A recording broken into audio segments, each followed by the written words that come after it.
Je reviens dans cet audio sur le texte que nous avons vu en classe et qui s'appelle La peine de mort selon Badinter. Je le lis et fais quelques remarques au fur et à mesure. Pour les partisans de la peine de mort, il est en effet des crimes trop atroces pour que leurs auteurs puissent les expier autrement qu'au prix de leur vie. Quand vous lisez un tel texte, vous devez déjà repérer de manière très explicite, très consciente, si vous voulez, le fait que l'auteur donne d'emblée un avis qui n'est pas le sien. Bon, en plus, c'est bien précisé dans le texte, ils ont mis un petit crochet là pour bien préciser de qui il s'agissait, c'est-à-dire les partisans de la peine de mort. Donc on comprend d'emblée, rien qu'en lisant cette première phrase, que deux thèses vont s'opposer. La thèse de ceux qui sont pour la peine de mort et la thèse de ceux qui sont contre la peine de mort. Il énonce donc les arguments de ses adversaires dans ce début de texte et du point de vue de l'analyse, ce que nous allons dire, c'est que cela relève de ce qu'on appelle une dimension dialogique.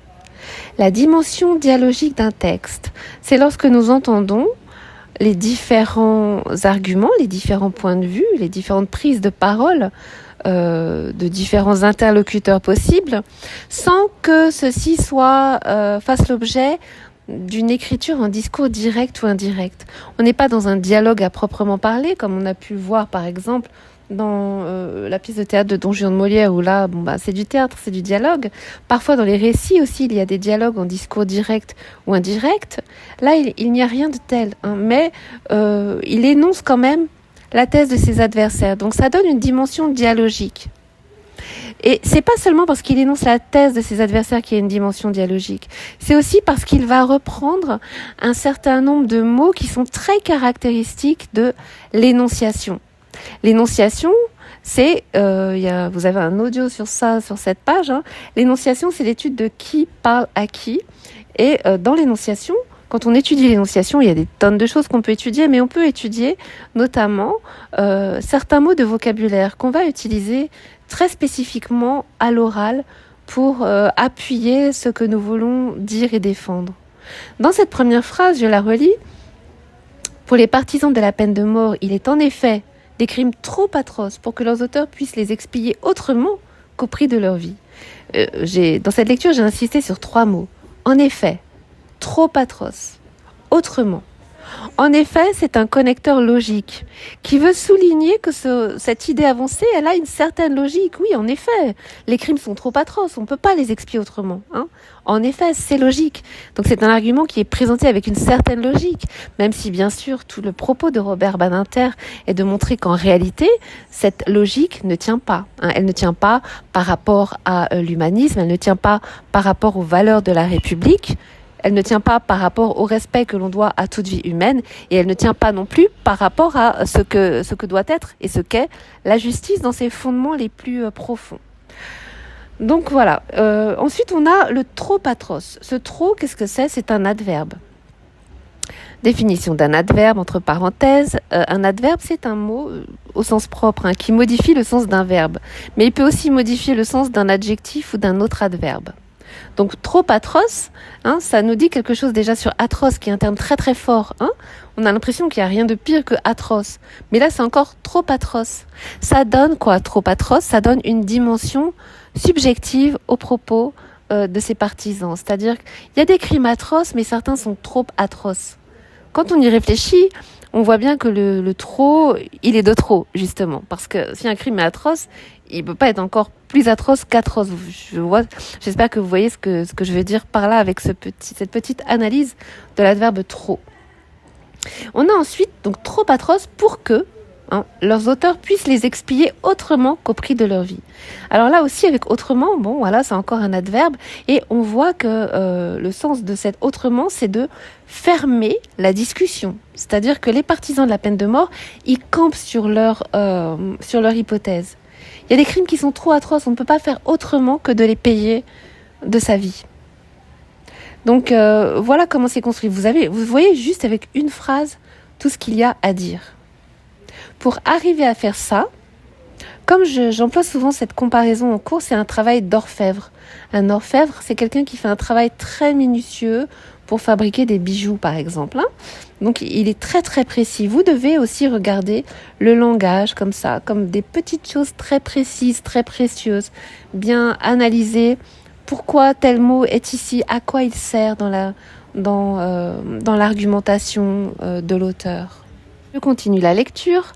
La mort et la souffrance des victimes, ce terrible malheur, exigeraient comme contrepartie nécessaire impérative une autre mort et une autre souffrance. Alors, là aussi, si on regarde les choses de près, et c'est exactement ce que vous devez faire pour cette épreuve, mais aussi bien sûr pour l'épreuve de français, le commentaire de texte, l'analyse littéraire et linéaire pour l'oral, nécessite vraiment d'être attentif. C'est comme si, voilà, on lit un texte et qu'est-ce qu'on fait ? On met nos lunettes, des lunettes spéciales, des lunettes de commentateur de texte. On regarde les textes non pas pour lire simplement pour comprendre le sens de base, mais pour regarder comment il est construit, pour essayer de comprendre comment l'auteur procède pour nous amener à adosser son point de vue à lui. Alors là aussi, c'est extrêmement bien construit, c'est merveilleux. Écoutez ça, je relis. La mort et la souffrance des victimes, ce terrible malheur. Hein, ce terrible malheur, on a là un groupe nominal qui vient commenter la mort et la souffrance des victimes.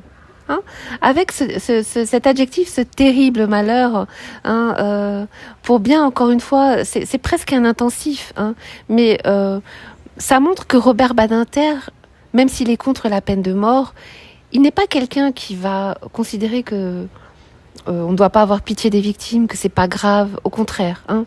Oui, c'est un terrible malheur qu'il y ait des morts et des victimes qui sont mortes et des victimes qui souffrent. C'est effectivement un terrible malheur. Donc ce groupe nominal, il est en apposition hein, au début au groupe nominal qui précède la mort et la souffrance des victimes. Hein. Et il fonctionne comme un commentaire. Hein. Il dit exigerait. Qu'est-ce que vous remarquez ? Il n'a pas dit exigeront, mais exigerait. C'est du conditionnel. Pourquoi il dit exigerait ? Parce que qui est-ce qui exige ça ? Ce sont les partisans de la peine de mort, mais c'est pas son point de vue à lui. Donc c'est pour ça qu'il n'utilise pas un autre temps. Il aurait pu dire du futur ou du présent même tout simplement. S'il avait écrit la mort et la souffrance des victimes, ce terrible malheur, exige comme contrepartie nécessaire, alors là l'utilisation du présent nous dirait que voilà, il n'y a pas d'autre solution. Hein. Mais là le exigerait, c'est un conditionnel qui a quelle valeur ? Eh bien qui montre que là ce n'est pas de son opinion qu'il parle, mais toujours des gens qui sont des partisans de la peine de mort. Donc exigerait comme contrepartie nécessaire. Alors, le nécessaire, là, qui est un adjectif, il fonctionne un peu comme le connecteur logique, en effet, de tout à l'heure. C'est-à-dire qu'il vise à souligner quelque chose de logique. Hein, une contrepartie nécessaire. Après, il dit impérative. C'est peut-être encore plus fort. Il y a peut-être une forme de gradation ici. Hein. Une contrepartie nécessaire, impérative. Il veut vraiment montrer que les partisans de la peine de mort, ils ont un jugement péremptoire, c'est-à-dire un jugement qu'ils pensent qu'on ne peut pas le contrer, le contrecarrer, le démonter en fait. Hein. Donc, exigerait comme contrepartie nécessaire impérative une autre mort, une autre souffrance. Alors, qu'est-ce qu'on remarque là aussi ? Toujours dans ce travail d'orfèvre, il dit une autre mort et une autre souffrance. Vous voyez la répétition, hein, presque l'anaphore on pourrait dire, de l'adjectif autre. Pourquoi est-ce qu'il répète ça ? Mais parce que, qu'est-ce que c'est la peine de mort ? C'est une autre mort à celle qui a déjà eu lieu. C'est une autre souffrance à celle qui a déjà eu lieu pour la victime et les proches de la victime.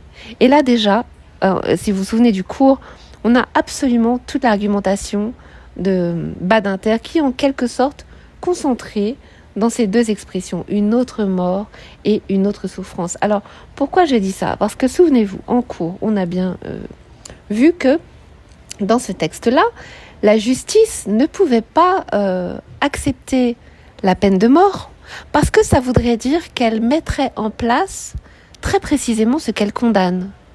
C'est-à-dire que la justice condamne le crime, mais si elle-même, elle est criminelle, ça ne peut pas fonctionner. Hein. Alors, et du coup, après, voilà, en relisant la suite du texte, ce que je vous invite à faire, hein, vous allez retrouver absolument tout ce que nous avons dit, c'est-à-dire quoi? Pourquoi est-ce qu'il parle de tout ça, une autre mort, une autre souffrance? Parce qu'il est en train d'annoncer une autre grande idée, hein, qui est que la justice, qu'est-ce que la justice? La justice, ce n'est pas la vengeance. Hein. Même s'il y a eu des morts et des souffrances, ce n'est pas rendre justice que de se venger. Alors, je lis la suite. Alors, à défaut, déclarait un ministre de la Justice récent, l'angoisse et la passion suscitées dans la société par le crime ne seraient pas apaisées. Alors, l'angoisse et la passion suscitées dans la société, ça fait partie de la notion de justice que de faire référence à la société et à la citoyenneté. C'est-à-dire que quand un crime est commis, en réalité, c'est toute la société qui est victime. Je vous avais expliqué ça déjà, c'est-à-dire quand un crime est commis, il y a une première victime directe, mais il y a aussi d'autres victimes indirectes. C'est toute la société. Si on autorise de faire n'importe quoi sur les routes, par exemple, on autorise des gens à rouler sans casque et à lever la roue de leurs deux roues, ces gens-là mettent leur vie en péril et ils mettent aussi celle des autres. Je me souviens, là où j'habitais avant, que un jeune homme, en faisant son wheeling ou je ne sais quoi, voilà, il était tombé sur une personne âgée et l'avait tuée. Si on autorise ce genre de choses, qu'on voit un peu trop souvent, si vous voyez ce que je veux dire, si on autorise ce genre de choses, ça veut dire que quand il y a un mort à cause de quelqu'un qui a ce comportement inconscient, qu'est-ce qui se passe? Mais nous sommes tous des victimes potentielles. Donc, c'est pas ça la justice. Hein. La justice, elle doit pas autoriser que nous soyons tous des justices potentielles. Donc, quand un criminel expie son crime, non seulement il va l'expier au regard de ce qu'il a fait à une victime, mais aussi au regard de toute la société. C'est toute la société qui est concernée par cela. Alors, vous voyez aussi qu'il emploie les termes d'angoisse et de passion, qui ne sont pas des termes de justice, bien sûr, mais qui sont des termes qui montrent à quel point la justice doit aussi comprendre ce qui se passe dans la tête des gens, que ce soit les victimes, hein, que ce soit tout citoyen. Si on sait qu'autour de nous, on est en danger, bien sûr qu'on va être angoissé. Et la passion dont il est question ici, c'est vraiment alors, au sens étymologique, je vous rappelle que passion, ça veut dire souffrance. Donc l'angoisse et la passion suscitées dans la société par le crime, ça veut dire que les gens sont extrêmement mobilisés et révoltés par les crimes. Et donc, voilà, les partisans de la peine de mort estiment qu'il n'y a qu'un seul moyen d'apaiser l'angoisse et la passion dans la société, c'est la peine de mort. Et lui, il pense que donc la peine de mort, ce n'est pas de la justice, mais c'est quoi? C'est un sacrifice expiatoire, comme il l'écrit. Alors, j'en profite pour donner la définition de expiatoire. Donc, expiatoire, ça vient du nom expiation, qui signifie souffrance imposée à la suite d'une faute. Et cette souffrance imposée, elle est considérée comme apportant une réparation. Hein. Quand on parle d'expiation, d'expiatoire, on sous-entend que la souffrance, voilà, elle va réparer le mal commis. Et la suite du texte, et justice pour les partisans de la peine de mort ne serait pas faite si la mort de la victime ne répondait pas en écho à la mort du coupable. Soyons clairs. Vous voyez aussi comment lui, il est clair. Hein. Soyons clairs, c'est ce genre de phrase-là, cet impératif qui sert à annoncer la manière dont qui sert à annoncer, qu'il va écrire là un argument de poids. Voilà cet argument. Du malheur et de la souffrance des victimes, j'ai beaucoup plus que ceux qui s'en réclament souvent mesuré dans ma vie l'étendue. Que le crime soit le point de rencontre, le lieu géométrique du malheur humain, je le sais mieux que personne. Alors, qu'est-ce qu'il est en train de faire là? Il est en train de donner un petit peu une connotation personnelle à ses propos. C'est-à-dire qu'on a là quelqu'un qui est en train de mettre en place son argumentation pour défendre l'abolition de la peine de mort. Il commence par donner les arguments de la partie adverse, les partisans de la peine de mort. Et maintenant, il montre qu'il s'implique personnellement dans ce qu'il dit. Alors, je ne sais pas si vous avez fait attention à ça, mais dans la photocopie du texte, là, il y a quelque chose de très, très intéressant. où on vous demande de chercher un enregistrement du discours de Badinter et de l'écouter. C'est vraiment quelque chose que je vous conseille de faire et puis aussi de rechercher un petit peu des informations sur lui et vous allez comprendre aussi beaucoup de choses. Alors, je reprends tout ça. Hein. Que le crime soit le point de rencontre, le lieu géométrique du malheur humain, je le sais mieux que personne. Malheur de la victime elle-même et au-delà, malheur de ses parents, de ses proches. Malheur aussi des parents du criminel, malheur enfin bien souvent de l'assassin. Oui, le crime est malheur, il n'y a pas un homme, pas une femme de cœur, de raison, de responsabilité qui ne souhaite d'abord le combattre. Là aussi, on a la répétition du mot malheur. Alors, j'avais dit tout à l'heure le terme anaphore pour répéter. Bon, c'est pas le meilleur terme, hein, parce qu'en fait, une anaphore, on va l'utiliser surtout en poésie, quand on a une répétition en tête de vers, par exemple, ou en tête de phrase. Bon, là, on a malheur qui revient à chaque fois en tête de phrase, donc on peut utiliser le terme d'anaphore, mais il y a un autre mot que je vous donne quand il s'agit d'évoquer un mot qui est répété plusieurs fois, c'est le terme itération. Une itération, c'est la répétition d'un mot, tout simplement. Vous voyez tous ces termes techniques que je vous donne à chaque fois dans les audios, en cours. Voilà, il faut vraiment que vous les notiez dans un répertoire, que vous les appreniez et que vous appreniez à vous en servir. Donc, à quoi ça sert cette itération ? Ça sert à donner plus de force à son propos. Et bien sûr, ça met l'accent sur un terme qui est un terme fort. Hein, à savoir que, au fond, tout le problème de tout ça, c'est quand même le malheur de tellement de personnes, hein, qu'il s'agisse des victimes, mais aussi des parents du criminel et du criminel de l'assassin aussi lui-même. Oui, le crime est malheur et il n'y a pas d'homme, pas un homme, pas une femme de cœur, de raison, de responsabilité. Hein, là, vous voyez toute cette accumulation, cette énumération, femme de cœur, de raison, de responsabilité. Hein, le cœur, la raison, la responsabilité, on a tout là. Hein, la femme de cœur ou homme de cœur, donc c'est la personne qui a des sentiments, de la compassion. Homme de cœur, homme de raison, femme de raison. Donc bon, je vous fais pas un dessin, c'est facile à comprendre, hein, la faculté de raisonner. Et de responsabilité. Hein. Donc là, la responsabilité, c'est une notion qui renvoie aussi à la citoyenneté. Qu'est-ce que être responsable de ses actes ? C'est être quelqu'un qui sait en assumer ses conséquences. Hein. Donc si on a du cœur, de la raison, voilà, on est forcément contre la peine de mort. Et on est forcément contre quelqu'un qui souhaite combattre le malheur. Je relis cette phrase. Oui, le crime est malheur et il n'y a pas un homme, pas une femme de cœur, de raison, de responsabilité, énumération donc, qui ne souhaite d'abord le combattre. Hein, la première chose à faire, c'est de combattre le malheur. Mais, donc là, c'est aussi une conjonction adversative. Mais, qu'est-ce que ça veut dire adversative ? Donc les conjonctions de coordination, vous les connaissez, mais, ou, et donc or ni car, voilà, qu'on apprenait comme ça quand on était petit. Hein, donc, mais une conjonction adversative. Adversative, ça veut dire qui sert à montrer le contraire de quelque chose, quoi. Hein, qui sert à apporter un argument opposé. Donc, mais conjonction adversative. Mais ressentir au profond de soi-même le malheur et la douleur des victimes, mais lutter de toutes les manières pour que la violence et le crime reculent dans notre société. Cette sensibilité et ce combat ne sauraient impliquer la nécessaire mise à mort du coupable. Donc là, voilà, qu'est-ce qu'il est en train de nous dire ? C'est que on a bien conscience, hein, on ressent au profond de soi le malheur et la douleur des victimes. Mais si on veut lutter de toutes les manières possibles pour que la violence et le crime reculent, hein, c'est ce qu'il est en train de dire, alors on ne peut pas s'appuyer sur la mise à mort du coupable. Parce que, bon, de toute façon, là aussi, c'est pour ça que je vous invite à faire des recherches, hein, sur Badinter.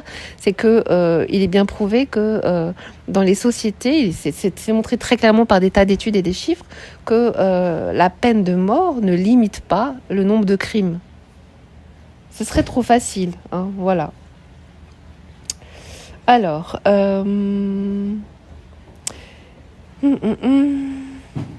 que les parents et les proches de la victime souhaitent cette mort par réaction naturelle de l'être humain blessé, je le comprends, je le conçois. Voilà, ça aussi on en a déjà parlé. C'est humain si on a perdu quelqu'un qui est proche, quelqu'un qu'on aime, quelqu'un qui a été victime d'un assassin barbare. Bien sûr que par réaction, on souhaite la mort de l'assassin, des gens qui nous sont proches. C'est très compréhensible, c'est très humain. Mais c'est pas parce que c'est humain que ça correspond à ce que doit être la justice. Voilà, il dit, c'est une réaction humaine, naturelle. Et vous voyez comment il répète les choses pour pour montrer toute son humanité, toute la manière dont il veut convaincre. Je le comprends, je le conçois. Il se montre pas comme quelqu'un de froid qui s'abrite derrière un discours comme ça sur la justice. Hein. Il montre aussi toute son humanité, toute sa compréhension. Comprendre, c'est un peu ici quand il dit je comprends, c'est un peu le côté humain, presque de la compassion. Et quand il dit je le conçois, qu'est-ce que ça veut dire conçoit? C'est avec le raisonnement cette fois. Hein. Donc il raisonne, sa raison comme son cœur lui dit que oui, il comprend que les proches des victimes souhaitent la mort des coupables, des assassins. Hein. Il dit c'est une réaction humaine, naturelle. Hein. Vous voyez aussi 2 adjectifs à réaction, humaine, naturelle, pour encore une fois étayer son propos. Hein. Étayer, ça veut dire augmenter, rendre plus précis, voilà. Or, tout le progrès historique de la justice a été de dépasser la vengeance privée. Et là c'est merveilleux parce que on a clairement une vraie définition de la justice qui est conçue comme un progrès humain. Hein, quand il parle de progrès historique, c'est un progrès humain, c'est-à-dire il y a eu des époques barbares où on se vengeait, on assassinait tout le monde. Il y a un progrès historique de la justice, c'est-à-dire que la justice doit dépasser la vengeance privée. Encore une fois, la justice, ce n'est pas la vengeance. Et comment la dépasser? Sinon d'abord en refusant la loi du talion. Donc la loi du talion, je vous rappelle que c'est œil pour œil, dent pour dent. C'est dans l'Ancien Testament. Et enfin, il termine ce texte, le texte se termine par cette phrase, la vérité est que, donc la vérité est que, voilà, quelqu'un qui nous dit ce qu'est la vérité, ce qui affirme la vérité. C'est pas sa vérité, c'est la vérité sur la justice. Hein. La vérité est qu'au plus profond des motivations de l'attachement à la peine de mort, on trouve inavouée le plus souvent la tentation de l'élimination. Alors là, il est en train de dire attention. Il y a beaucoup de gens qui sont pour la peine de mort, par vengeance personnelle, mais aussi simplement ce qu'ils veulent, c'est même pas la justice, c'est juste éliminer des gens, hein, tuer des coupables. Donc ça n'a rien à voir avec la justice. Il y a un autre argument qui est très intéressant, mais qui n'apparaît pas dans ce texte, c'est le problème de l'erreur judiciaire. Le problème de l'erreur judiciaire, c'est que si la justice se trompe, elle va assassiner un innocent si elle le condamne à mort. Voilà. Alors, qu'est-ce que vous faites avec cet audio ? Vous l'écoutez, vous prenez des notes. Vous prenez des notes aussi sur la manière dont je m'exprime aussi, pour essayer d'employer le même genre de type de phrase, de vocabulaire, hein, parce que analyser un texte, ça nécessite bien sûr de le comprendre, mais aussi d'avoir une certaine manière de s'exprimer. Hein. Donc je compte sur vous pour, au fur et à mesure de ces audios, enrichir votre manière de vous exprimer à l'oral comme à l'écrit.